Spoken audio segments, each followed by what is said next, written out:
قرآن پاک دے اندر ایک جگہ تے اللہ پاک نے بڑا پیارا عقیدہ توحید سمجھایا ہے.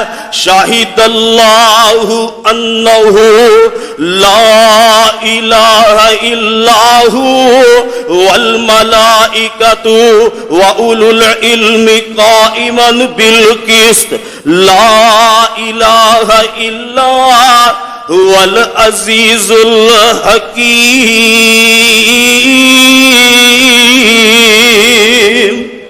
فرمایا لوگو شاہد اللہ انہ لا الہ الا ہو، گواہی دیتی ہے اللہ پاک نے کہ رب دی ذات تو علاوہ معبود کوئی نہیں. فرشتے بھی اس بات دی گواہی دیندے نے اللہ دی ذات تو علاوہ معبود کوئی نہیں.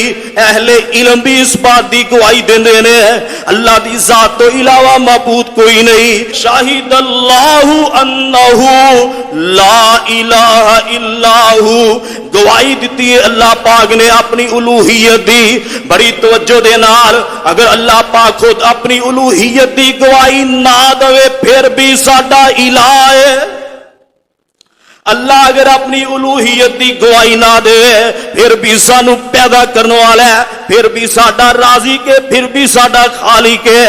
دنیا دی عدالت دے اندر یہ اصول ہے جڑا بندہ زیادہ سچ بولن والا ہے او دی گواہی نو معتبر جانیا جاندا ہے. فرمایا لوگو سن لو ومن اصدق من اللہ حدیثا، اللہ نالو ود کے سچ بولن والا کون ہے؟ لے آؤ ہاں رب نالو ود کے کیڑا بندہ سچ بولن والا ہے؟ فرمایا میں اللہ سب تو زیادہ سچ بولن والا وا تے میں خود اپنی الوہیت دی گواہی دے رہا. لوگوں میرے تو علاوہ الہ کوئی نہیں، میرے تو علاوہ معبود کوئی نہیں، میرے تو علاوہ عبادت دے لائق کوئی نہیں.